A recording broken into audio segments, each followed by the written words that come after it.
শয়তানের পথে থেকে আল্লাহর কাছে ক্ষমা চাইলে হবে? আল্লাহর কাছে ফিরে আসতে হবে তওবা করে। তওবা মানে ফিরে আসে না? আর আপনি যত মতবাদের সাথে সংশ্লিষ্ট আছে, আপনার সম্পর্ক আছে, ইসলামের বাইরে যত আদর্শের সাথে আপনার সম্পর্ক আছে, তাকে বর্জন করে ইসলামের মধ্যে ফিরে আসার নাম হচ্ছে তওবা, ঠিক কিনা? শুধু আস্তাগফিরুল্লাহ আস্তাগফিরুল্লাহ বলার নাম তওবা নয়, ঠিক কিনা? আমি মনে হয় বুঝাইতে পারি নাই। জি, তওবা মানে ফিরে আসা। বাম রাম যত পথ আছে সকল পথ থেকে আপনাকে ইসলামের মধ্যে ফিরে আসতে হবে। আল্লাহকে বিধানদাতা সংবিধানদাতা সৃষ্টিকর্তা হিসেবে মানতে হবে, তার কোরআনকে সংবিধান হিসেবে মানতে হবে, রসুলের নেতৃত্ব আদর্শ গ্রহণ করতে হবে, ঠিক কিনা? এর নাম হচ্ছে তওবা, ঠিক কিনা? আস্তাগফিরুল্লাহ কইবেন আর তওবা হয়ে গেল না। প্রিয় মুসল্লিকরাম, আজকে সবচেয়ে গুরুত্বপূর্ণ বিষয় যেটা আজকে আলোচনার দাবি রাখি, সেটা হচ্ছে যেহেতু সামনে আসন্ন মাহে রমাদানুল মুবারক, মাহে রমজানুল মুবারক ইস্তেকবাল করতে যাচ্ছি আমরা। এজন্য মাহে রমজানুল মুবারকের প্রস্তুতি, কি প্রস্তুতি আমাদেরকে নিতে হবে অ্যাজ এ মুমিন, অ্যাজ এ মুসলমান হিসাবে আমার কি প্রস্তুতি নেওয়া দরকার মাহে রমজান উপলক্ষে, আমি সেই বিষয়ে আলোচনা করব ইনশাআল্লাহ। সম্মানিত বন্ধুগণ, রমজানের প্রস্তুতি সমূহের মধ্যে প্রথম 1 নম্বর প্রস্তুতি হচ্ছে এই রমাদানুল মুবারক পেয়ে, সামনে রমাদানুল মুবারক মাস আসতেছে, এই খবর শুনে, এই সংবাদ শুনে আত্মতৃপ্তিতে ভুগতে হবে। অর্থাৎ রমজান আসতেছে, আসন্ন রমাদান উপলক্ষে আমাদেরকে খুশি হতে হবে। দুর্ভাগ্যজনক হলো সত্য যে রমজান আসতেছে ভেবে অনেকে মহা বেজার, ঠিক কিনা? অনেকে অখুশি, কারণ রমাদানুল মুবারক মাস আসলে পরে অনেকগুলো হারাম থেকে ইচ্ছা অনিচ্ছায় বেঁচে থাকতে হবে। চাইলেও কেউ বিড়ি খাইতে পারবে না, গাঁজা খাইতে পারবে না, সিগারেট খাইতে পারবে না প্রকাশ্যে, হোটেলে রেস্তোরাঁয় খাইতে পারবে না, আরও অনেক রেস্ট্রিকশন আছে, যে রেস্ট্রিকশনগুলোর জন্য অনেকের অসুবিধা হবে। মসজিদে যাদের আসার অভ্যাস নাই, যারা মসজিদে আসতে অপছন্দ করে, নামাজের সাথে, আল্লাহর সাথে, রসুলের সাথে, ইসলামের সাথে, দিনের সাথে যাদের ভালো সম্পর্ক নাই, রমজান মাস আসলে তারা আত্মসম্মানে ভোগে যে মসজিদে না গেলে পরে কি হবে, মসজিদে আসতে চায় না। মসজিদে আসার তার নিজ ইচ্ছায় ভালোবেসে, আল্লাহকে ভালোবাসে, রসুলকে ভালোবেসে, মসজিদকে ভালোবেসে জাহান্নামের আগুন থেকে বাঁচার জন্য, জাহান্নাম থেকে বাঁচার জন্য, জান্নাতে যাওয়ার জন্য মসজিদে আসতে চায় না। মসজিদে আসে সামাজিকতার জন্য। সমাজ কী বলবে, পরিবার কী বলবে, এলাকাবাসী কী বলবে, মানুষে কী বলবে, লোকে কী বলবে, এগুলো ভেবে মসজিদে আসাটা অনেকের জন্য কষ্ট হয়, ঠিক কি না? প্রকাশ্য ঘুষ নিতে পারবে না, সুদ খাইতে পারবে না, হ্যাঁ, জেনা, অশ্লীলতা, বেহায়াপনা ছড়াতে পারবে না, মেয়েকে নিয়ে পার্কে বিভিন্ন জায়গায় আড্ডা দিতে পারবে না প্রকাশ্যে। এগুলো ভেবে অনেকেরই মন খারাপ, ঠিক কিনা? কিন্তু একজন মুমিনের উচিত এই রমাদানুল মুবারক আসছে বলে মনে খুশির জোয়ার বয়ে যাওয়া, ঠিক কিনা? কারণ রমাদানুল মুবারক যে মাসটি আসতেছে, এই মাসটি হচ্ছে অনেক বরকতপূর্ণ, ফজিলতপূর্ণ, ঠিক কিনা? একটি রাত আছে, আল্লাহ রসুল সাল্লাল্লাহু আলাইহি ওয়াসাল্লাম বলেছেন যে একটি রাত আছে যে রাত্রিতে মহান আল্লাহ তাআলা অসংখ্য অগণিত মানুষদেরকে ক্ষমা করে দেন। আর আল্লাহ তাআলা পবিত্র কোরআনুল কারিমে এই রমাদানুল মুবারকের বিষয়ে আয়াত নাজিল করেছেন, এবং এই মাসে এমন একটি রাত্রি আছে যা 1000 মাসের চেয়েও দামি। সুবহানাল্লাহ। অর্থাৎ একটি রাত্রিতে আমল করলে 1000 মাস আমল করলে যে সব, 1000 মাস আমল করলে যে সব আল্লাহ তাআলা তা দিয়ে দেন। সুবহানাল্লাহ। চমৎকার। সব দিক থেকে এই মাসের গুরুত্ব অনেক বেশি। নফলগুলো কি হয়ে যায়, ফরজের মানে এসে যায়। নফল কি হয়, ফরজের মান হয়। আর ফরজগুলো প্রত্যেকটা ফরজ 70টা ফরজের মানে পৌঁছে যায়। সুবহানাল্লাহ। নরমালি সাধারণ মাসে যদি কোরআনুল কারিমের আমরা একটা অক্ষর হরফ পড়ি তাহলে কয় নেকি, 10 নেকি। আর রমাদানুল মুবারকে আল্লাহ তাআলা 70 থেকে 700 নেকি পর্যন্ত দান করেন। সুবহানাল্লাহ। এত মর্যাদার মাস, আখিরাতের পুঁজিকে সমৃদ্ধ করার মাস হচ্ছে আসন্ন রমাদানুল মুবারক মাস। জাহান্নামের কঠিন আযাব থেকে বাঁচার জন্য যে মাস আসছে সেই মাসের নাম রমাদানুল মুবারক। ধ্বংস তাদের জন্য যারা এ রমাদানুল মুবারক মাস পেল অথচ তার গুনাহগুলো মাফ করাইতে পারল না, সে জান্নাতের উপযোগী নিজেকে গড়ে তুলতে পারল না। আল্লাহ তাআলা তাদের ধ্বংস কামনা করেছেন। বিশ্বনবী মুহাম্মদ সাল্লাল্লাহু আলাইহি সাল্লাম আমিন বলেছেন, জিবরাইল আলাইহিস সালামও আমিন বলেছেন। জানেন না প্রসিদ্ধ একটা হাদিস, রমাদানুল মুবারকের পূর্বে মিম্বারে রাসূল সাল্লাল্লাহু আলাইহি সাল্লাম বক্তৃতা চলাকালীন সময়ে বললেন আমিন আমিন আমিন। জানেন আপনারা, রিমাইন্ড করার জন্য বলছি। এরপরে সাধারণ মুসল্লিরা জিজ্ঞেস করলেন, ইয়া রাসূলুল্লাহ, আপনি কেন যা আপনি সচরাচর করেন না? ব্যতিক্রম কিছু করলেই সাহাবীগণ রাসূল সাল্লাল্লাহু আলাইহি সাল্লামকে জিজ্ঞাসা করতেন, ইয়া রাসূলুল্লাহ, আপনি কেন 3 বার আমিন বলেন? আমরা তো কিছুই বুঝিনি। আল্লাহ রাসূল সাল্লাল্লাহু আলাইহি সাল্লাম বললেন যে এই মুহূর্তে জিবরাইল আলাইহিস সালাম এসে বললেন, যারা বৃদ্ধ বয়সে মা বাবাকে পেল আর তাদের খেদমত করে তাদেরকে সন্তুষ্ট করে জান্নাতে যেতে পারলো না, ধ্বংস তাদের জন্য। রমাদানুল মুবারক মাস পেল, তার গোনা খাতা সমূহ আল্লাহকে খুশি করে গোনা খাতা সমূহ যারা মাফ করাইতে পারলো না তার জন্য ধ্বংস। এরপরে যাদের সামনে আমি মুহাম্মদ সাল্লাল্লাহু আলাইহি সাল্লামের নাম উচ্চারণ করা হলো, দরুদ পাঠ করলো না, তাদের জন্য ধ্বংস। আল্লাহ তাআলা ধ্বংস কামনা করেছেন। জিবরাইল আলাইহিস সালাম আমিন বলেছেন। আমি জিবরাইল আলাইহিস সালামের সুরে স্বর মিলিয়ে আমিও বলেছি আমিন। সম্মানিত বন্ধুগণ, সেই মাস রমাদানুল মুবারক আসতেছে, গুনাহ মাফের মাস, জাহান্নামের আগুন থেকে বাঁচার মাস। সেই মাস পেয়ে যারা সন্তুষ্ট নয়, খুশি নয়, ইবাদতের জন্য যারা প্রস্তুত নয়, আল্লাহ তাআলা তাদের জন্য ধ্বংস কামনা করেছেন। নাউযুবিল্লাহ। আল্লাহ যদি কারো ধ্বংস কামনা করেন তার বাঁচার কোনো পথ আছে? সম্মানিত প্রিয় উপস্থিতি, এই জন্য রমজানুল মুবারক পেয়ে আমরা আনন্দিত হব, আমরা পুলকিত হব, আমরা স্যাটিসফাইড হব। আল্লাহ তাআলা আমাদেরকে পবিত্র মাহে রমজানকে ইস্তিকবাল করার তৌফিক দান করুন, আমিন। 2 নম্বর প্রস্তুতি। কয় নম্বর? 2 নম্বর হচ্ছে পূর্বের পাপের জন্য আল্লাহর কাছে তওবা করতে হবে, ক্ষমা চাইতে হবে। তওবা কি? তওবা ইস্তিগফার। তওবা শব্দের অর্থ হচ্ছে ফিরে আসা। তওবা শব্দের অর্থ কি? ফিরে আসা। মানে পাপের সকল রাস্তা থেকে নিজেকে বিরত রাখা, পাপের রাস্তা থেকে ফিরে আসার নাম হচ্ছে কি? তওবা। তওবার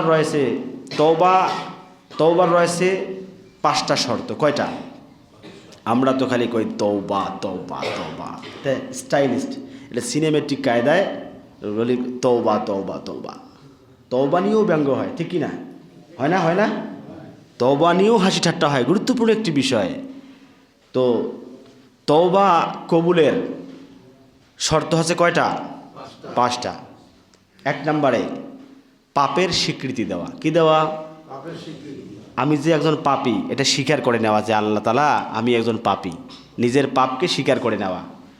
অনেক কপাল পোড়া আছে যারা পাপ করে কিন্তু স্বীকার করে না, আছে না নাই? এর তওবা কোশ্চিনকালে কবুল হবে না। নিজের পাপের স্বীকৃতি দিতে হবে। 2 নম্বর, এই পাপের জন্য অনুশোচনা করতে হবে। আল্লাহ, এই গুনাহ করেছি রব্বুল আলামিন, রাতের আধারে এই গুনাহ করেছি, দিবালোকে এই গুনাহ করেছি, অমুকের ক্ষতি করেছি, অমুককে কষ্ট দিয়েছি। আল্লাহ, আমি বেনামাজি ছিলাম, মা বাবাকে কষ্ট দিয়েছি, সুদ খেয়েছি, ঘুষ খেয়েছি, যত পাপ আমি করেছি। শৈলে চেনে বাপ, মনে চেনে পাপ, ঠিক কিনা? তো নিজের পাপগুলো সবাই আমরা জানি। নিজে একটু যদি আমরা গবেষণা করি, চিন্তা করি, আর অতীতের স্মৃতির পাতায় একটু চোখ দেই, তাহলে আমাদের পাপগুলো চোখের সামনে ভেসে আসে, ঠিক কিনা? এই পাপকে স্মরণ করে যারা অনুশোচনা করে, তওবা কবুলের এটি একটি শর্ত। আমরা পাপের স্বীকৃতি দেব, 2 নম্বরে অনুশোচনা করব, অনুতপ্ত হব, 3 নম্বরে এই পাপের জন্য আল্লাহ তাআলার কাছে কি চাবো? ক্ষমা চাবো। ক্ষমা চাইতে হবে, আল্লাহ আমাকে ক্ষমা করে দাও রব্বুল আলামিন, এত এত পাপ করেছি, রাতে করেছি, দিনে করেছি, ক্ষমা চাইতে হবে। 4 নাম্বার হচ্ছে এই পাপ আর করব না, এই বলে অঙ্গীকার করা। কি করা? এই পাপ আমি আর করব না, এই বলে অঙ্গীকার করা। 5 নাম্বারটা একটু জটিল। 5 নাম্বারটা কি? একটু ক্রিটিক্যাল, কঠিন। 5 নাম্বার হচ্ছে আল্লাহ তাআলা তার বান্দার সকল গুনাহ ক্ষমা করতে পারলেও যদি কেউ কোনো বান্দার হক নষ্ট করে। কি নষ্ট করে? হক তো 2 প্রকার, একটা হকুল্লাহ আল্লাহর হক, আর হকুল ইবাদ বান্দার হক। আল্লাহর হক হচ্ছে ইবাদত বন্দেগী করা, নামাজ পড়া, রোজা রাখা, হজ করা, জাকাত দেয়া, হ্যাঁ, ইত্যাদি ইত্যাদি আল্লাহর হক রয়েছে। এগুলো হচ্ছে আল্লাহর হক। এগুলো কিয়ামতের দিন আল্লাহ যদি চান যে বান্দা নামাজ পড়িস নাই, আমাকে ভালোবাসছিলি, দিনের পথে ছিলি, যা তো ক্ষমা করে দিলাম, যা জান্নাত চলে যা। পারেন না? পারেন না? রমজান মাসে কোনো কারণে রোজা রাখতে পারে নাই, আল্লাহ বলবেন যা যা, রোজা রাখিস নাই, ভালো কথা, আমার সাথে এটা সম্পর্কিত, আমি ক্ষমা করে দিলাম, যা জান্নাতে যা। অর্থ হয়েছে হজ করিস নাই, যা খামখেয়ালি করে হজ করিস নাই, যা ক্ষমা করে দিলাম। আল্লাহ পারেন না? আল্লাহর সাথে যেটা সম্পর্কিত, আল্লাহর হক, আল্লাহ চাইলে কিয়ামতের দিন কী করবেন? ক্ষমা করবেন। তবে বান্দার হক যারা মেরে খেয়েছে, কষ্ট দিয়েছে, হকদারের হক যারা মেরে খেয়েছে, এটা আল্লাহ তাআলা পারলেও ক্ষমা করবেন। তাহলে বিচারে কি হবে? ত্রুটি হবে, ঠিক কি না? তাহলে হকদারের কি হকটা মিটাই দিতে হবে, অথবা তার কাছে ক্ষমা চাইতে হবে। বোনের সম্পদ মেরে দিয়েছেন, মায়ের সম্পদ অন্যায়ভাবে মেরে দিয়েছেন, ভাইয়ের সম্পদ মেরে দিয়েছেন, মানুষকে চপ ছাপড় দিয়েছেন, ক্ষতি করেছেন, আমি আপনি জানি কার কি আমরা করেছি, ঠিক কিনা? তার কাছে গিয়ে ক্ষমা চাইতে হবে। ক্ষমা না চাইলে কি আল্লাহ তাআলা ক্ষমা করবেন না? তিনি ক্ষমা করলে আল্লাহ ক্ষমা করবেন। সম্মানিত বন্ধুগণ, এজন্য হকদারের হক সম্পর্কে আমরা কি থাকব? সচেতন থাকবো এবং হকদারের হক দিয়ে দেব। সবচেয়ে মুসিবতের কথা হচ্ছে এটা তো ব্যক্তির সাথে সম্পর্কিত হক। একজন ব্যক্তির আমি হক নষ্ট করেছি, আমি তার কাছে ক্ষমা চাইলাম, তিনি আমাকে ক্ষমা করলেন, আলহামদুলিল্লাহ। ব্যক্তির হক মেরে খাওয়ার পরে যদি কোনো ব্যক্তি মারাও যায়, আখেরাতেও তার হক পূরণ করে দিতে হবে। দুনিয়াতে হকদার হক নষ্ট করছে, দেয়নি, পরকালেও এটা নিয়ে আল্লাহ তাআলা বিচার বসাবেন। পরকালে এই হক আদায় করতে হবে নিজের সব দিয়া। কি দিয়া? নিজের সব দিয়া। যদি আপনার ভান্ডারে সব না থাকেন, তাহলে ওই ব্যক্তির গুনার বোঝা আপনাকে বহন করতে হবে। নাউজুবিল্লাহ মিন যালিক বলবেন না? সম্মানিত মুসল্লিবৃন্দ, কিয়ামতের দিন শহীদ যারা, তারা বিনা হিসাবে জান্নাতে যাবেন।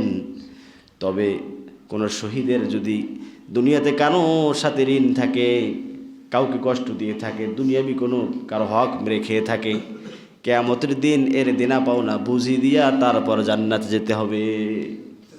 পরের হক এত জটিল। আবার কিয়ামতের দিন ব্যক্তির সাথে সংশ্লিষ্ট যেটা, একজন ব্যক্তির আমি চুরি করেছি, ওই চুরির টাকা পরিমাণ তাকে সব দিলাম, আল্লাহ তাআলা ক্ষমা করে দিয়ে যা। এখন যেটা হবে, আমলনামা যদি ভারী হয় জান্নাত, আল্লাহ যদি দয়া করেন তাহলে জান্নাত, না হলে জাহান্নাম, ঠিক কিনা? কিন্তু অনেকে দুঃসাহসী আছে যারা রাষ্ট্রের সম্পদ চুরি করে, আছে না নাই? রাষ্ট্রের সম্পদ, জাতীয় সম্পদ, এরপরে দশংগতি সম্পদ, আছে না নাই? এক সম্পদের মধ্যে অসংখ্য লোকের হক। এই সম্পদ যারা চুরি করে, এরা ছোটোখাটো চোর নয়, সাংঘাতিক চোর। একক ব্যক্তির চুরি করেছি, একক ব্যক্তির সাথে আমার লেনাদেনা পরিশোধ হবে, আমি জান্নাত বা জাহান্নাম যাব। কিন্তু যদি কেউ রাষ্ট্রীয় সম্পদ চুরি করে, বিদ্যুৎ চুরি করেছে, আছে না নাই বিদ্যুৎ চোর? আপনাদের এলাকায় 2-4টা এখানেও থাকতে পারে, আল্লাহ তাআলা মাফ করুক যেন না করে কেউ। বিদ্যুৎ চুরি করেছে, রাষ্ট্রের টাকা চুরি করে বিদেশে পাচার করে দিয়েছে, জাতীয় সম্পদ চুরি করেছে। এই চোররা কিয়ামতের দিন, যে রাষ্ট্রে যতগুলো জনগণ থাকবে, প্রাণী থাকবে, এই রাষ্ট্রটা সকলের। এই রাষ্ট্র গরু ছাগল পাখি যা আছে সকলের রাষ্ট্র, এটা আমাদের, ঠিক কিনা? যত মাখলুক এই রাষ্ট্রের অধিকার, এই রাষ্ট্রে যত মাখলুকের অধিকার রয়েছে, কিয়ামতের দিন সকলের কাছ থেকে মাপ নিয়া, সকলের হক আদায় করে দিয়া তারপর জান্নাতের ফয়সালা হবে। রাষ্ট্র সম্পদ যারা চুরি করেন তাদের জন্য এটি একটি খুবই গুরুত্বপূর্ণ ব্যাপার। অবশ্যই আপনি আপনার অভাব অনটন, আপনি কেন রাষ্ট্রের সম্পদ চুরি করবেন? ভিক্ষা করে খান, ভিক্ষা করে খাওয়া যায় নাই? কথা বলেন। নিকৃষ্ট জায়েজ কি? দুইটা, একটা হচ্ছে ভিক্ষাবৃত্তি আর একটা হচ্ছে তালাক। আছে না? তালাক ইসলাম পছন্দ করেন না, আল্লাহ পছন্দ করেন না। তবে সংসারে অশান্তি, সংসারটা যেন জাহান্নামের টুকরা হয়ে গেছে, হয় স্বামীর কারণে কোন স্ত্রীর কারণে। তো যার কারণে যেটা এই জাহান্নামের আগুন থেকে, জাহান্নামের অশান্তি থেকে বাঁচার জন্য তালাক দিয়ে যদি অন্য জায়গায় ভালো সংসার বেঁধে যদি ভালো থাকা যায়, এই জন্য কি তালাকের ব্যবস্থা ইসলামে জায়েজ আছে, অন্যথায় এটা নিকৃষ্ট জায়েজ। আর ভিক্ষাবৃত্তি এটিও নিকৃষ্ট জায়েজ। কেন? অন্যের কাছে হাত পাতালে শিরকি, ঠিক কি না? যত চাওয়া পাওয়া কার কাছে? আল্লাহ তাআলার কাছে। তো আল্লাহ তাআলা তিনি দাতা, আর অন্যের কাছে আমি চাইলাম, তো এটা এক প্রকার শিরক হয়ে গেল না? একদম ভিক্ষাকে জায়েজ করা হয়েছে, কোনো গতি নাই, সামনে খাবার আছে, সামনে অর্থাৎ আমি সকালে খেয়েছি, দুপুরের খাবার মজুদ আছে, ভিক্ষা করা যায় নেই। পেশাদারি ভিক্ষুক আছে না নেই? তারা চাইলে ভিক্ষা দিতে হবে, কিন্তু পেশাদারি ভিক্ষুকরা কিয়ামতের দিন তাদের খবর আছে। তাদের কি আছে? আরে ভিক্ষুকের আইফোন আছে, গাড়ি আছে, স্মার্টফোন আছে, আছে না নেই? এরা হচ্ছে পেশাদারি ভিক্ষুক, এরা মুশরিকদের কাতারে কিয়ামতের দিন পড়বে ইনশাআল্লাহ। আর ভিক্ষা তাদের জন্য করা জায়েজ যাদের এবেলা খেয়েছে, সামনের বারে খাবার, এইরকম অবস্থায় শুধু ভিক্ষা করা জায়েজ, এছাড়া ভিক্ষা করা জায়েজ নাই। এখানে হয়তো ফকির নাই, যদি থাকে তাহলে অবশ্যই এটা শিখে নেওয়া দরকার, আমল করা দরকার। প্রাণপ্রিয় মুসল্লি کرام, তাহলে আমরা হকদারের হক মেরে খাবো না ইনশাআল্লাহ। হকদারের হক যারা মেরে খেয়েছি, কার কার হক মেরে খেয়েছি মৃত্যুর আগে, এগুলো দিয়ে দিন, দিয়ে দিন ভাই। সম্মানিত বন্ধুগণ, দুনিয়াটা তুচ্ছ একটা জায়গা, সামান্য দুনিয়ার জন্য ওই বিশাল চিরন্তন আখিরাতকে হারাইয়েন না। দুনিয়ার সুখ স্বাচ্ছন্দ্য, দুনিয়ার পাওয়া, এগুলো অনেক তুচ্ছ আখিরাতের তুলনায়। মনোযোগ দিয়ে শুনুন, কিয়ামতের দিন আল্লাহ তাআলা দুইজন ব্যক্তিকে সিলেক্ট করবেন, পৃথিবীর সবচেয়ে সুখী ব্যক্তিকে, যার মতো আনন্দ ফুর্তি দুনিয়াতে কেউ করে নাই, এমন একজন ব্যক্তিকে বাছাই করবেন। দুনিয়ার সবচেয়ে প্রফুল্ল আনন্দিত, যার মতো মজা আনন্দ ফুর্তি সুখে শান্তিতে দুনিয়াতে আর কেউই ছিল না, কিয়ামতের দিন তাকে উঠাবেন, তাকে বাছাই করবেন, সিলেক্ট করবেন। আর একজন ব্যক্তিকে বাছাই করবেন, দুনিয়াতে তার মতো দুঃখ কষ্ট আর কারো ছিল না। দুজনকে সিলেক্ট করার পরে আল্লাহ তাআলা যে দুনিয়াতে সবচেয়ে বেশি সুখী ছিল, জাহান্নামের আগুনে তাকে একটু চুবাইবেন। কি করবেন? একটু হালকা চুবাইবেন। চুবানোর পরে তাকে জিজ্ঞাসা করা হবে, তোমার জীবনে কি কখনো শান্তি ছিল, সুখ ছিল? ওই লোকটা আল্লাহর কসম করে চিৎকার দিয়ে বলবে, রব্বুল আলামিন, আমার জিন্দিগিতে সুখ কি জিনিস, শান্তি কি জিনিস আমি বুঝি নাই। সমস্ত শান্তি আমোদ প্রতি যা করেছে দুনিয়াতে সব কিছু তার ম্লান হয়ে যাবে সামান্য জাহান্নামের চুবারিতে। নাউজুবিল্লাহি মিন যালিক। অতঃপর দুনিয়ার সবচেয়ে দুঃখী ব্যক্তিটাকে জান্নাতের মধ্যে একটু চুবাই নিয়ে আসা হবে, জান্নাতের একটু আবহাওয়া তার মধ্যে জান্নাতে একটু রেখে আবার তাকে আনা হবে। আনার পরে তাকে জিজ্ঞাসা করা হবে, তোমার জীবনে কি কখনো দুঃখ এসেছিল? সে বলবে, আল্লাহ তোমার ইজ্জতের কসম, আমার জীবনে কোনোদিন কোনো দুঃখ কষ্ট আসে নাই। জান্নাতের শান্তি, জান্নাতের প্রশান্তির ছোঁয়া যখন তার গায়ে লাগবে, অনুভূতিতে লাগবে, তার এই দুনিয়ার জীবনের সমস্ত দুঃখ দুর্দশার কথা সে ভুলে যাবে। সুবহানাল্লাহ। এই সামান্য দুনিয়াকে কামাই করতে গিয়া ওই আখিরাতের মহাশান্তি শাস্তিকে, মহাশান্তি জান্নাত হারাইয়েন না, আবার চিরন্তন জাহান্নামে আমরা যেন না যাই। সম্মানিত বন্ধুগণ, এই জন্য দুনিয়াকে পরিত্যাগ করতে হবে। দুনিয়ার প্রেম হৃদয়ের মাঝে বেশি বেশি লালন করা যাবে না। দুনিয়াকে আমরা ভালোবাসবো অতটুকু যতটুকু প্রয়োজন, যতটুকু। এই দুনিয়া তো আসল ঠিকানা নয়। এজন্য আমরা আখিরাত কেন্দ্রিক জিন্দেগি গঠন করব। আল্লাহ রসুল সাল্লাল্লাহু আলাইহি ওয়াসাল্লাম বলেছেন, আল কাইয়িসু মান দানা নাফসাহু ওয়া আমিলা লিমা বাদাল মাউত। সবচেয়ে চালাক বুদ্ধিমান ওই ব্যক্তি যারা নিজেকে নিয়ে ভাবে, নিজের অস্তিত্ব নিয়ে কল্পনা করে, আর পরকালে কি হবে, আখিরাতে কি হবে এই ভেবে যারা পরকালের প্রস্তুতি নিয়ে আমল করে। সুবহানাল্লাহ, এরা চালাক। ওয়াল আজিজু মান ইত্তাবা হাওয়া নাফসাহু হাওয়াহা। আর সবচেয়ে বোকা নির্বোধ আহাম্মক ব্যক্তি ওই ব্যক্তি যারা নাকি দুনিয়া কেন্দ্রিক জিন্দেগি গ্রহণ করে, দুনিয়া ছাড়া কিছুই বোঝে না। আবার ওয়াতামান্না আলাল্লাহ, আল্লাহর কাছে জান্নাত চায়। আছে না নাই? নামাজ নাই, রোজা নাই, হজ নাই, যাকাত নাই, হালাল নাই, হারাম নাই, ইবাদত নাই, বন্দেগী নাই, মুসলমান দাবি করে বসে আছে, আল্লাহর কোনো গোলামি করে না, আবার জান্নাতের আশা করে বসে আছে। আছে না নাই? আল্লাহ বলছেন, তার সে বোকা ব্যক্তি আর কে হতে পারে যে আখিরাতের জন্য কোনো আমল করে না, দুনিয়া কেন্দ্রিক জিন্দেগি গঠন করে, আবার আল্লাহর কাছে জান্নাত চায়। সারাদিন কোনো কাজ কাম করে নাই, মালিকের কাছে গিয়ে যদি পারিশ্রমিক চায় দেবে? কথা বলেন। দুনিয়ার সলিমুদ্দি গলিমুদ্দি যদি পারিশ্রমিক না দেয়, কাজ দেখে নাই, টাকা নাই, ঠিক কিনা? কাজ বুঝি নিয়ে কি মহান আল্লাহ তাআলা কি বোকা? কথা বলেন। নাউজুবিল্লাহ। তিনি বোকা? তিনি দয়ালু, তার দয়ার সাগর আছে, সেই সাগরে যদি টাচ লাগে তাহলে আল্লাহ ক্ষমা করতে পারেন, ঠিক কিনা? তিনি দয়ালু, তবে তিনি তার উপর দয়া করবেন যারা আল্লাহকে খুশি করার জন্য প্রচেষ্টা চালিয়েছেন, আল্লাহকে সন্তুষ্ট করার জন্য তার সাধ্য অনুযায়ী কি যারা চেষ্টা চালিয়েছেন, তার প্রতি আল্লাহ তারা দয়া করবেন। আল্লাহর নাফরমানি যারা করবেন, দুনিয়াতে ইসলামের ধার ধারবে না, আল্লাহর ধার ধারবে না, রসুলের ধার ধারবে না, দুনিয়ার সব বোঝে, খালি কোরআন হাদিস বোঝে না। আছে না নাই? দুনিয়ার সব বোঝে, বউ বোঝে, বাচ্চা বোঝে, টাকা বোঝে, ইনকাম বোঝে, পাগলও টাকা বোঝে, ঠিক কিনা? বোঝে না? দুনিয়ার সব বোঝে, খালি ইসলাম বোঝে না, আখিরাত বোঝে। কিয়ামতের দিন ধরা খেতে হবে। সম্মানিত বন্ধুগণ, আমি বলতেছিলাম রমজানের 2 নম্বর প্রস্তুতি। সামনে কোনো ঘড়ি নাই, আমি তো বেকায়দায় পড়ে যাব। ওইটা আছে না? সম্মানিত বন্ধুগণ, 2 নম্বর প্রস্তুতি হচ্ছে তওবা ইস্তিগফার। কি তওবা ইস্তিগফার করবো তো? তওবা ইস্তিগফার, তওবা মানে হচ্ছে আমি এতদিন ইসলামের বাইরে ছিলাম, আমি কি এতদিন আমার অবস্থান ছিল ইসলামের বিরুদ্ধে, আল্লাহর কোরআন সুন্নাহর বিরুদ্ধে। ওই জায়গা থেকে ব্যাক হয়ে সে ইসলামের মধ্যে প্রবেশ করার নাম হচ্ছে কি তওবা। ইয়া আইয়ুহাল্লাযীনা আমানু দুখুলু ফিস-সিলমি কাফা ওয়া লা তাত্তাবিউ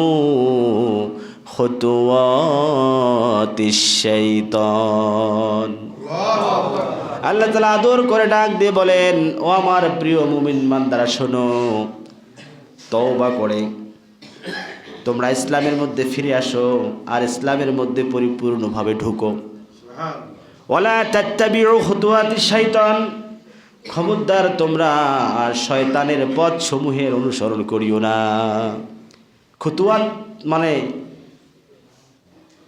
খুতুওয়াতিশ শাইতান মানে শয়তানের পদাঙ্ক সমূহ। এটা বহু বচন। এক শয়তানের পথ কিন্তু একটা না, আল্লাহর পথ একটা। আল্লাহর পথ কি? আল্লাহর পথ একটা, সেটা হচ্ছে ইসলাম, ঠিক কি না? আর শয়তানের অসংখ্য পথ। ইসলামের বাইরে যত পথ মত যা আছে এই সব কি শয়তানের পথ। আল্লাহর বাইরে যত মতবাদ আছে, যত আদর্শ আছে, ইসলামের বাইরে যত আদর্শ আছে, এগুলো শয়তানের পথ, ঠিক কি না? ইসলামের বাইরে যত কর্ম আছে, রাজনীতি, অর্থনীতি, পুঁজিবাদ, ধর্মনিরপেক্ষতাবাদ, জাতীয়তাবাদ, যত মতবাদ ইসলাম কেন্দ্রিক নয়, ইসলামের বাইরে, ইসলামের এগেইনস্টে, এই সব শয়তানের পথ। শয়তানের পথে থাকবা আর আঙ্গুল চুষবা, মিয়া জান্নাত যাবা। আল্লাহ ক্ষমা করে দাও। রমজান মাস, শয়তানের পথে থেকে আল্লাহর কাছে ক্ষমা চাইলে হবে? আল্লাহর কাছে ফিরে আসতে হবে তওবা করে। তওবা মানে ফিরে আসে না? আর আপনি যত মতবাদের সাথে সংশ্লিষ্ট আছে, আপনার সম্পর্ক আছে, ইসলামের বাইরে যত আদর্শের সাথে আপনার সম্পর্ক আছে, তাকে বর্জন করে ইসলামের মধ্যে ফিরে আসার নাম হচ্ছে তওবা, ঠিক কিনা? শুধু আস্তাগফিরুল্লাহ আস্তাগফিরুল্লাহ বলার নাম তওবা নয়, ঠিক কিনা? আমি মনে হয় বুঝাইতে পারি নাই। জি, তওবা মানে ফিরে আসা। বাম রাম যত পথ আছে সকল পথ থেকে আপনাকে ইসলামের মধ্যে ফিরে আসতে হবে। আল্লাহকে বিধানদাতা সংবিধানদাতা সৃষ্টিকর্তা হিসেবে মানতে হবে, তার কোরআনকে সংবিধান হিসেবে মানতে হবে, রসুলের নেতৃত্ব আদর্শ গ্রহণ করতে হবে, ঠিক কিনা? এর নাম হচ্ছে তওবা, ঠিক কিনা? আস্তাগফিরুল্লাহ কইবেন আর তওবা হয়ে গেল? নো, ইটস নট তওবা। আলহামদুলিল্লাহ। সম্মানিত বন্ধুগণ, তাহলে রমজানের প্রস্তুতি, যেহেতু আমরা যে রমজানের প্রস্তুতি নিয়ে আলোচনা করছি, রমজানের 1 নাম্বার প্রস্তুতি হচ্ছে রমজান পেয়ে খুশি হইতে হবে, আর 2 নাম্বার হচ্ছে ইসলামিক যত পাপের পদ আছে সমস্ত পাপ থেকে ফিরে এসে ইসলামের মধ্যে প্রবেশ করতে হবে, আর নিজের পাপের জন্য আল্লাহর কাছে ক্ষমা চাইতে হবে। আল্লাহ তাআলা, এতদিন আমি ইসলামের বাইরে ছিলাম, আমার সম্পর্ক ছিল ইসলাম বিরোধীদের সাথে, আমার সম্পর্ক ছিল কোরআনের বিরুদ্ধে যারা তাদের সাথে, আমি ঘুষ খাইতাম, সুদ খাইতাম, আমি আলেম ওলামাদের বিরুদ্ধে ছিলাম, ইসলামের বিরুদ্ধে ছিলাম। রব্বুল আলামিন, আমার ভুল হয়েছে, আজ থেকে আমি তোমার দিকে ফিরে আসলাম, ইসলামের মধ্যে প্রবেশ করিলাম। ওয়ামা আনা মিনাল মুশরিকিন, ইসলাম বিদ্বেষী মুশরিকদের সাথে আমার কোনো সম্পর্ক নাই। কবুল করবেন না আল্লাহ? এ কথা বলে যারা ইসলামের মধ্যে ফিরে আসবে, আল্লাহ বলছেন ইল্লা মান তাবা ওয়া আমানা ওয়া আমিলা আমালান সালিহান ফাউলাইকা ইউবাদদিলুল্লাহু সাইয়্যাতিহিম হাসানাত ওয়া কানাল্লাহু গফুরুর রহিমা। এভাবে যদি কেউ ইসলামের দিকে ফিরে আসে, নিজেকে মুমিন দাবি করে, আর ভালো ভালো আমল করার অঙ্গীকার গ্রহণ করে, আমি আল্লাহ তাআলা বলেছি আমি তার অতীতের সকল গুনাহগুলো মাফ করে দেব। শুধু মাফ করব না, ইউবাদদিলুল্লাহু সাইয়্যাতিহিম হাসানাত, তার পাপগুলো আমি সব বানিয়ে দেব। সুবহানাল্লাহ। সেদিন শুনাইছি না, সব বানিয়ে দেবেন আল্লাহ তাআলা। আরো বলেন তার রাসূলকে, কুল ইয়া ইবাদিয়াল্লাযীনা আসরাফু আলা আনফুসিহিম লা তাকনাতু মির রাহমাতিল্লাহ ইন্নাল্লাহা ইয়াগফিরুয যুনুবা জামিআ ইন্নাহু হুয়াল গফুরুর রহিম। আমার রব বলেন, হে রাসূল, আপনি আমার সেই সমস্ত পথ ভোলা বান্দাদেরকে বলে দিন যারা পাপ করতে করতে নিজের প্রতি কনফিডেন্স হারিয়ে ফেলেছে, নিজের প্রতি আর বিশ্বাস নাই, ও মনে করছে আল্লাহ মনে হয় এত পাপ ক্ষমা করবেন। নিজের পাপ নিয়ে যারা চিন্তিত অনুতপ্ত, আপনি সেই সমস্ত গোলামদেরকে আপনি বলে দিন, হে নবী, তারা যেন আমার রহমত থেকে নিরাশ না হয়। আমি আল্লাহ তাআলা, তারা যদি তওবা করে আর আমার দিকে ফিরে আসে, ইসলামের মধ্যে ফিরে আসে, তার ভুল বুঝতে পেরে, আমি আল্লাহ তাআলা সব গুনাহ খাতাগুলো তার মাফ করে দিয়ে দেব। সুবহানাল্লাহ। ফিরে আসতে হবে বন্ধু। বাতিলের পক্ষে থেকে, ইসলাম বিদ্বেষী, ইসলামের বিরুদ্ধে যত আদর্শ আছে সেই দিকে থেকে তুমি কার কাছে চাও? আল্লাহর বিরুদ্ধে থাকবা, আল্লাহর বিরুদ্ধে স্লোগান দিবা, ইসলামের বিরুদ্ধে তোমার সকল তো শক্তি ব্যয় হয়, সম্পদ ব্যয় হয়, ঠিক কিনা? আর সেই ইসলামওয়ালা আল্লাহর কাছে তুমি চাও এসে, বন্ধু এটা তো তওবা নয়। আপনি কেন বোঝেন না? তওবা বোঝেন না আপনি? তওবা মানে আপনাকে ইসলামের মধ্যে প্রবেশ করতে হবে পরিপূর্ণ, আপনি ইসলামিক দলের লোক হবেন, ঠিক কিনা? তওবা মানে হচ্ছে আপনি আল্লাহর দলের লোক হবেন, আপনি ইসলামিক দলের লোক হবেন। তওবা মানে আপনি Mao Tse-tung, Lenin, Karl Marx, Abraham লিঙ্কনের পক্ষে থাকতে পারেন না, আপনি দুনিয়ার মানুষের তৈরি করা আইনের দিকে থাকতে পারেন না, ঠিক কিনা? কেন বোঝেন না বন্ধু আপনি এই সত্য কথাটা? এর চেয়ে ভালো কথা আর কি হতে পারে? দুনিয়াতে যদি কেউ কদু পার্টির রাজনীতি করে, বাঙ্গি পার্টির অফিসে গিয়া বিরিয়ানি চায় দিবে? দেবে? কদু পার্টির রাজনীতি করিয়া যদি বাঙ্গি পার্টির অফিসে গিয়া বিরিয়ানি চায়, বিরিয়ানি তো জুটবে না, হাঁটু আর ঠ্যাং ভাঙ্গি দেবে, ঠিক কিনা? নিজে নিজে তো কামড়া কামড়ি আছে, ঠিক কিনা? নিজে এক দল করে পদ নিয়ে ঠেলাঠেলি আছে না নাই, মারামারি আছে না নাই, কিলাকিলি, এমনকি নিজের দলের নিজের ভাইটাকে হত্যা করে, আছে না নাই? এরা আমরা তো দেখতে পাচ্ছি। তা তাই যদি অবস্থা হয়, তুমি আল্লাহর বিরুদ্ধে, কোরআনের আদর্শের বিরুদ্ধে রাজনীতি করলা, আর আল্লাহর কাছে বলে আল্লাহ মাফ করে দাও, কবুল করবেন আল্লাহ? আল্লাহ বোঝেন আল্লাহ পাগলা? আস্তাগফিরুল্লাহ। দুনিয়াতে পাম্পট্টি মারিয়া চামচামি করিয়া নেতার মন জয় করা যায় না, যায় না? আল্লাহ কি বোঝে না তোমার অতীত, বর্তমান, ভবিষ্যৎ? তোমার হৃদয়ের মাঝে কার ভালোবাসা আল্লাহ জানেন না? তুমি কাকে হৃদয়ের মাঝে ধারণ করো, লালন করো, আল্লাহ জানেন না? কার কাছে ক্ষমা চাও? সম্পূর্ণ সবকিছু পরিত্যাগ করে আল্লাহর দিকে মুতাওয়াজ্জা হইতে হবে, ঠিক কি না? ওয়া আনা মিনাল মুশরিকিন, মুশরিকদের সাথে, ইসলাম বিদ্বেষীদের সাথে আল্লাহ আমার কোনো সম্পর্ক নাই। এইভাবে যদি ইসলামের দিকে ফিরে আসেন, আল্লাহ বলছেন তোর জীবনের যত গুনাহ আছে আমি মাফ করে দিয়া গুনাহগুলো সব বানিয়ে দেব। আর যদি ওই দিকেও থাকো, সমস্ত আদর্শ ইসলামের বিরুদ্ধে, রসুলের বিরুদ্ধে, কোরআনের বিরুদ্ধে, তাহলে এই আস্তাগফিরুল্লাহ, এই তওবা আমি গ্রহণ করি না, ঠিক কি না?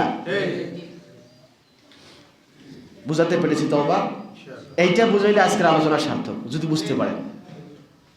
তাহলে আর কোনো ওয়াজের দরকার হয় না, ঠিক কিনা? আপনি ইসলামের দিকে তওবা করে ফিরে আসলেন মানে আর ওয়াজ দরকার? আপনি তো এখন ইসলামের শৈলী কি ওয়াজ আপনার, হ্যাঁ? আপনি এখন ওয়াজ করবেন, ঠিক কিনা? সুবহানাল্লাহ। সম্মানিত বন্ধুগণ, রমজানের 3 নাম্বার প্রস্তুতি হচ্ছে আমলের গতি বাড়াতে হবে। এই 11 মাস আপনি যেভাবে আমল করেছেন এই গতিতে থাকা যাবে না। গাড়ি আপনি রাজপথে চালাইতে গিয়া তার আগে প্র্যাকটিক্যাল প্রস্তুতি আছে না? নেই? আপনি টি-20 খেলতে যাবেন বা ওয়ানডে খেলতে যাবেন, তার আগে প্রস্তুতি আছে না? রমজান মাসে আপনি আল্লাহর গোলামি করবেন, নামাজ পড়বেন, কোরআন করবেন, এরপরে সিয়াম সাধনা করবেন, তার আগে তো কি প্রস্তুতি নিতে হবে, ঠিক কি না? দুনিয়ার সকল কাজের প্রস্তুতি আছে, প্রস্তুতি না নিয়ে আসে আমি বক্তৃতা দিচ্ছি, কথা বলেন? প্রস্তুতি না নিয়ে এসে বক্তৃতা দিলে ভুল হইতো। আমি কোথায় তথ্য পাইতাম? পড়াশোনা করে এসে বক্তৃতা দিতে হয়, ঠিক কি না? আর বাকিটা আল্লাহর পক্ষ থেকে আসে। বাকিটা কি? এটা আধ্যাত্মিকতা, ঠিক কি না? এত কথা তো মুখস্থ করা যায় না। সম্মানিত বন্ধুগণ, প্রিয় বন্ধুগণ, তাহলে আমলের গতি বাড়াতে হবে। যারা নামাজ পড়ি না, নামাজ শুরু করতে হবে। ভাই শুরু করে দিন। আপনি যদি কোন জানা রমজানের পহেলা তারাবিতে শুরু করব, মাগরিব থেকে শুরু করব, তারাবি নামাজ থেকে শুরু করব, তারাবি থেকে শুরু, তাহলে আপনি জিততে পারবেন না। 3-4 দিন পড়ার পরে আর ভালো লাগে না, নামাজ বাদ দেয়, তারাবি বাদ দেয়, সব বাদ দেয় না? লাইলাতুল কদর রাত্রিতে আবার আইসে, হ্যাঁ? আল্লাহর সাথে বাট পারি, আল্লাহর সাথে কিছু জানি না। এটা ভাই দিন বুঝলে তো করার কথা ছিল না। শবে বরাতে পাওয়া যায়, লাইলাতুল কদরে পাওয়া যায়। প্রথম তারাবিতে মসজিদ ভর্তি, যত দিন যায় মুসল্লি কমতে থাকে, ঠিক কি না? ইসলাম বোঝে নাই। ইসলাম কি? আহারে, যত রোজা বাড়বে তত রমজানের মর্যাদা বাড়ে, ঠিক কিনা? বাড়তে বাড়তে গিয়ে লাইলাতুল কদরে গিয়ে আল্লাহ সবাইকে মাফ করে দেন, সুবহানাল্লাহ।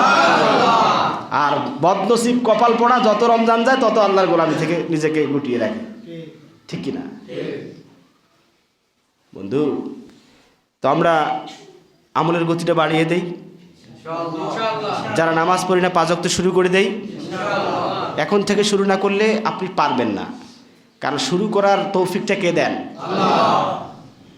তিনিই তো তৌফিক দেন, তার কাছে সাহায্য চাইতে হবে। আপনার অন্তরের পরিকল্পনা সৃষ্টি করেন কে? মুকাল্লিবাল কুলুব কে? তিনি। তার গোলামি এখন থেকে শুরু করুন, তিনি সাহায্য করবেন। তিনি সাহায্য না করলে আপনি পারবেন না। মাই ইউদলিল্লাহু ফালা হাদিয়া লাহু, আল্লাহ যাকে পথভ্রষ্ট করেন কেউ তাকে হেদায়েত দিতে পারেন না, ঠিক কি না? আর আল্লাহ যাকে হেদায়েতের পথে রাখেন কেউ তাকে গোমরাহ করতে পারেন না, ঠিক কি না?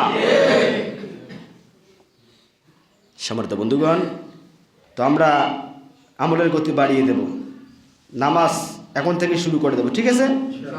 বেশি বেশি করে দোয়া করব আল্লাহর কাছে।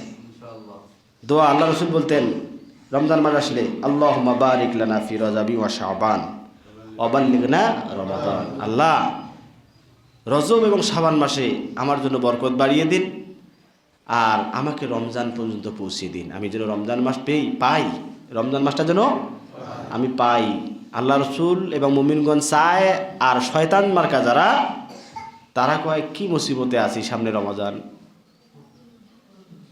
তাই না? জি, শয়তান যেমন মুসিবতে পড়ে, রমজান মাসের শয়তানকে আল্লাহ ফেরেশতারা আগুনে জেনজে দিয়ে বাঁধেন, শিকল দিয়ে বেঁধে রাখেন না?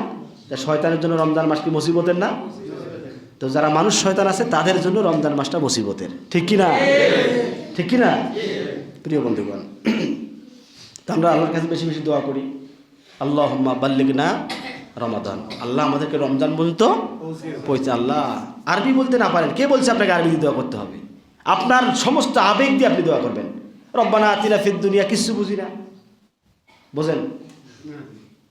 নামাজ পড়ে আসসালামু আলাইকুম রহমতুল্লাহ বেরহমাতিকে, কি ঘোড়ার ডিম কি হইল? দোয়াটা হচ্ছে আবেগ, কার সাথে? আপনি যা বুঝবেন সেটা দিয়ে দোয়া করবেন। আপনি তো রব্বানা আতিনা ফিদ দুনিয়া বোঝেন না রে ভাই, রব্বানা জলাম না বোঝেন না। আপনি আপনার পাপের কথা শুনে বাংলায় দোয়া করেন, বোঝেন না? বাংলা বোঝে না, আল্লাহ বাংলা বোঝেন না? মাতৃভাষায় বাংলা দিয়ে দোয়া করবেন, কেঁদে কেঁদে, আবেগ দিয়া, এটা কবুল করবেন আল্লাহ, ঠিক কিনা?